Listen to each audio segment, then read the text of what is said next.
আসসালামু আলাইকুম রহমতুল্লাহি ওবরকাতুহু। সম্মানিত দর্শক, আজকের যে বিষয়টি নিয়ে আলোচনা করব, এটার সঙ্গে কোনো ম্যালিস নেই, প্রেজুডিস নেই। মানে এটা বিষয় আমাদের যে মন এবং মানসিকতা, আমাদের যে চিন্তা চেতনা এবং আমাদের যে অভ্যাস এবং সেই অভ্যাসের কারণে আমাদের রাজনীতি, অর্থনীতি কীভাবে নিয়ন্ত্রিত হয়, যে শিরোনাম দিয়েছি জনাব তারেক রহমান সাহেবের যে বিড়াল, এই বিড়ালের যে পরিণতি, সেই পরিণতি নিয়ে আলোচনা করব।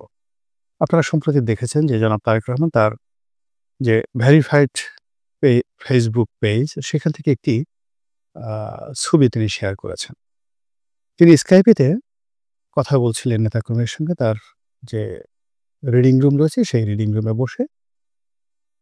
আর অন্য হাত দিয়ে তার যে গৃহপালিত বিড়ালটি, সেই বিড়ালটির সঙ্গে তিনি খুনসুটি করছিলেন। বিড়াল জানেন সবসময় লেজ উঁচু করে রাখে, তিনি তার সেই লেজ ধরে টান দিচ্ছিলেন। এবং নিঃসন্দেহে তিনি যখন এই কাজটি করছিলেন, ওই রুমে হয়তো তার কোনো অ্যাসিস্ট্যান্ট ছিল। তারা এই ছবিটা তুলেছে, তোলার পর সেই ছবি আবার ফেসবুকে তিনি স্বয়ং তারেক রহমান শেয়ার করেছেন। আর সেটা নিয়ে তুলকালাম কাণ্ড।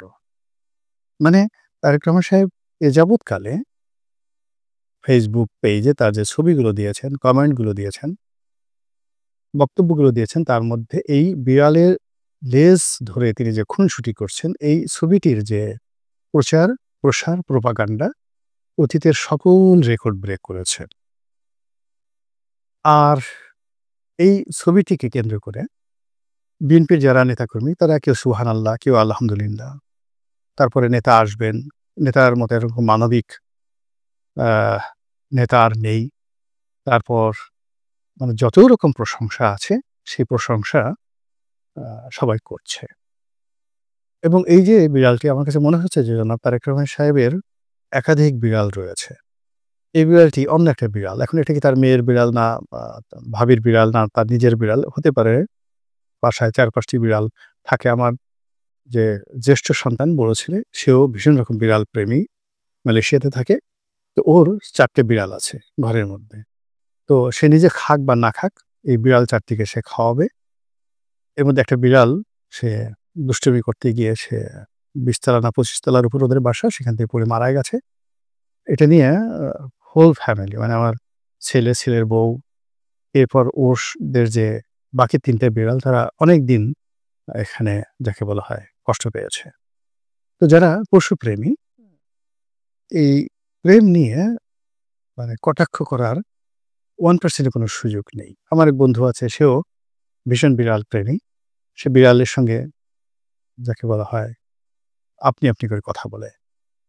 কেমন আছেন আপনি? ইত্যাদি, ইত্যাদি। এবং বাসায় বিড়ালের জন্য তার যে কি আয়োজন! বিড়ালের জন্য দোলনা, বিড়ালের জন্য ঘুমানোর জায়গা, খেলার জায়গা, বিভিন্ন জায়গাতে ক্যাট ফুড দিয়ে দেওয়া।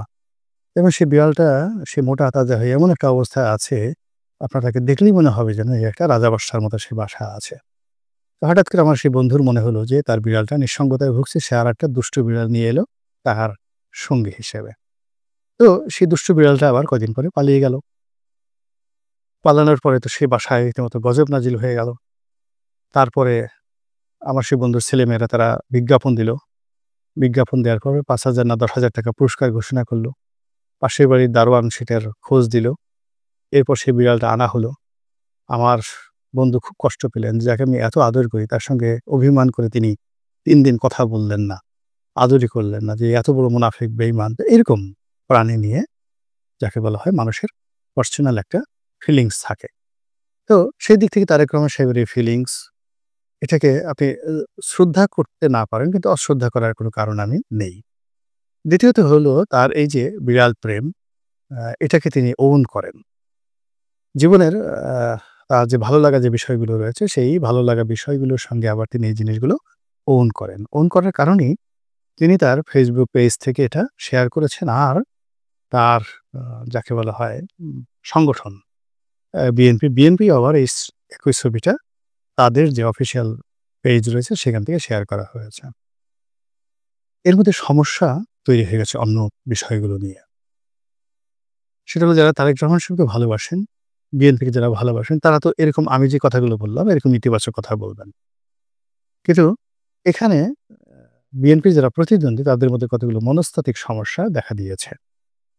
সেই মনস্তাত্ত্বিক সমস্যাগুলো হলো এই যে, যেহেতু বিড়ালের এই বিষয়টি খুব ইতিবাচক হিসেবে এসেছে, আর এই ছবিটা যেহেতু ভাইরাল হয়ে গেছে, আর এই ছবিটাতে যে ধরনের লাইক এবং কমেন্ট পড়েছে, এটা প্রতিপক্ষর যাদের মনে আগুন ধরিয়ে দিয়েছে।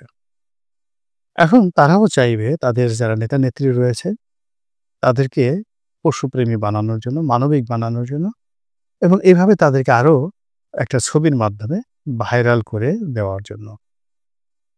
আমাদের এই সমাজে এখন মানে ফেসবুকে লাইক, কমেন্ট পাওয়ার জন্য, ইউটিউবে ভিউ পাওয়ার জন্য মানুষ যে সকল পাগলামি করে, যে সকল নিষ্ঠুরতা অবলম্বন করে, আগে নিজের ছেলেকে পিটিয়ে ভিডিও বানিয়ে সে ভিউ পাচ্ছে। সেই মহিলাকে গ্রেপ্তার করা হচ্ছে। এরকম তো কাজেই এই যে তারেক রহমান সাহেবের যে বিড়ালের এই ছবিটি বা বিড়ালের লেজকে আদর করা যে ছবিটি, এটা যেভাবে ভাইরাল হয়েছে সেক্ষেত্রে বিএনপির যারা প্রতিপক্ষ তারাও তো চাইবে। এখন সেক্ষেত্রে ধরুন জামাতের আমির তাকে যদি এরকমভাবে মানবিক করার চেষ্টা করা হয় এবং সেখানে সঙ্গত কারণে জামাতের আমিরের সঙ্গে যদি একটা খুব সুন্দর একটা উটের ছবি, একটা ইসলামাইজেশন, মরুভূমি, বেদুইন, যেভাবে হযরত উমর আ উটের পিঠে সাওয়ার হয়ে তিনি জেরুজালেম দখল করেছিলেন। তো ওইরকম একটা ভাইব, ইসলামিক একটা ভাইব তোলার জন্য জামাতের আমির বা জামাতের আমিরই এই মুহূর্তে সবচেয়ে যোগ্য ব্যক্তি। তাকে কেন্দ্র করে যদি এরকম আরব দেশের একটা উটের ছবি দিয়ে এরকম একটা ছবি তোলা হয়, আ উট তাকে আদর করছেন বা তিনি উটকে আদর করছেন। উট তো ভীষণ রকম একটা অ্যাডোরেবল প্রাণী। আপনারা যারা মরুভূমিতে থাকেন তারা জানেন যে ভীষণ রকম অ্যাডোরেবল। অ্যাডোরেবল মানে আদরণীয় প্রাণী। এরা প্রভুভক্ত এবং প্রভুর জন্য জীবন দেয় এবং তাদের যে ধৈর্য, সহ্য শক্তি এটা বিড়ালের মতো না। বিড়াল খালি ফ্যাস, ফ্যাস করে। আপনি বিড়ালকে বুকে নিলেন, ও সুযোগ পেলে আপনাকে একটা খামচি দেবে, কামড় দেবে, ম্যাও করে একটা শব্দ করবে। উট কিন্তু সেই কাজ করে না। উট অসাধারণ মানে উটের সঙ্গে যদি আপনার বন্ধুত্ব হয়ে যায়, উটের বন্ধুত্বে আপনি পাগল হয়ে যাবেন।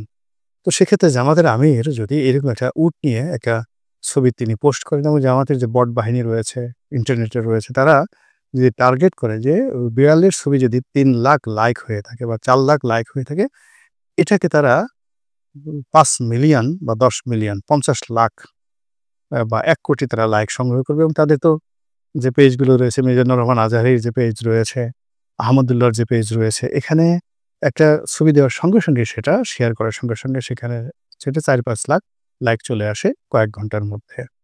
তো এটা যদি তারা করেন, আ তাহলে কি হবে সেটা পরে বলব। তার আগে অন্য যারা আছে যেমন এনসিপি। এখন এনসিপি যারা বিপ্লবী লোক রয়েছেন, তো তারা চিন্তা করলেন যে না ঠিক আছে। আমরা হাসনাত সার্জি যারা আছে তারা আমরা জার্মান শেফার্ডকে নিয়ে একটা ছবি তুলব। হুম? এর কারণ হলো কুকুরদের মধ্যে সবচেয়ে বিশ্বস্ত ভ্যানগার্ড হলো জার্মান শেপার্ড। তারা মালিকের জন্য জীবন দেয়। তারা দেশ জাতির জন্য জীবন দেয়, প্রভু ভক্ত। তো কাজেই বিড়াল বা উট মানে এর চাইতে যেহেতু এখন আমরা যে সৈনিকের ভূমিকা পালন করছি, সেক্ষেত্রে আমাদের জন্য জার্মান শেফার্ড একটা সিম্বল হতে পারে। এবং তারাও কিন্তু ইন্টারনেটে যথেষ্ট জনপ্রিয়। ভীষণ রকম জনপ্রিয় এবং তাদের সেই পেজ থেকে যদি এটি প্রমোট করা হয়, তাসনিম যারা যদি আবার সার্জিস এবং হাসনাতের ২ জনের ২ হাতে ২ টো জার্মান শেপার্ড, তো সেই জার্মান শেপার্ড নিয়ে তারা বলল, ভারতের আধিপত্যকে আমরা মোকাবেলা করব। সেই জার্মান শেপার্ড হাতে নিয়ে বলল যে, আমরা সেই আরাকান আর্মিকে মোকাবেলা করব। আমরা আওয়ামী লীগকে মোকাবেলা করব। ছাত্রলীগকে মোকাবেলা করব। মুহূর্তের মধ্যে দেখবেন যে সেটা রীতিমতো ভাইরাল হয়ে গেছে। তারপরে চরমোনাই পীর সাহেব তিনি তো বসে থাকবেন না। তিনি বলবেন যে, ঠিক আছে, আমরা এই সমস্ত উটেও যাব না, তারপরে জার্মান শেপার্ডও যাব না, বিড়ালের মধ্যেও যাব না। আমরা কবুতর নিয়ে অথবা ময়ূর নিয়ে ছবি তুলব। এবং কবুতর মক্কা মদিনাতে খুবই জনপ্রিয় এবং সেখানে আ যে কবুতর বলা হয় সেই মানে যে যাদেরকে জালালি কবুতর নাকি কবুতর বলা হয়, এটা একটা অদ্ভুত জিনিসগুলো আমরা মক্কা মদিনায় দেখেছি যে এরা আ বাইতুল্লাহ শরীফের মধ্যে দৌড়াদৌড়ি করে। তারপরে মসজিদে নববীর মধ্যে শত, শত কবুতর যায়। কিন্তু এরা কখনো পায়খানা, মলমূত্র ত্যাগ করে না বাইতুল্লাহ শরীফে, কাবার মধ্যে। আমি কখনো দেখিনি। হয়তো কেউ হয়তো দেখতে পেরেছেন কিনা। অনেক সময় অনেক কবুতরকে দেখা যায় যে তারা ওই যারা বাইতুল্লাহ শরীফ মানে খানায় কাবা, ওরা তাওয়াফ করে, সেই তাওয়াফের যে জায়গাটি রয়েছে সেখানে বেশ কয়েকটা ছবি দেখা গেছে যেখানে কবুতররা সেজদা দেয়। তো এরকম কোনো জালালি কবুতর, অলৌকিক কবুতর, মক্কা মদিনার কবুতর সেগুলো এবং এগুলো এখন অনেক পোষা কবুতর পাওয়া যায়। যেগুলো কমান্ড ফলো করে। আপনার ঘাড়ের উপর বসবে, মাথার উপর বসবে এবং সাদা ফকফকে অসাধারণ কতগুলো কবুতর আছে। তো এগুলো নিয়ে যদি আ পীরে চরমোনাই তিনি ছবি তুলেন এবং বলার চেষ্টা করেন যে এটি উম এটা অলৌকিক প্রাণী, শান্তির দূত। আমরা অশান্তি চাই না। আমরা বা যাকে বলা হয় এই কবুতরকে প্রতীক হিসেবে নিলাম বা ময়ূরের সঙ্গে আমরা একটা ছবি তুললাম। তাহলে বোঝার চেষ্টা করে যে এই আগামী দিনে যদি দেখা গেল একেকজনের 1 মিলিয়ন, 2 মিলিয়ন লাইকের জন্য এইভাবে কবুতর নিয়ে, জার্মান শেপার্ড নিয়ে, বিড়াল নিয়ে তো আল্টিমেটলি হয়েছে, সঙ্গে উট নিয়ে যে একটা ভাইব তৈরি হবে আমাদের সামাজিক মাধ্যমে, সেটার পরিণতি, রাজনৈতিক পরিণতি, মানসিক পরিণতি এবং আ এটার প্রতিফল কেমন হতে পারে? আপনারা চিন্তা করতে থাকুন। আমিও চিন্তা করতে থাকি। যদি কোনো ভালো ফলাফল পাই, আগামীতে হয়তো এটা নিয়ে আরেকটা ভিডিও করা যেতে পারে। আসসালামু আলাইকুম ওয়া রাহমাতুল্লাহি ওয়া বারাকাতুহু।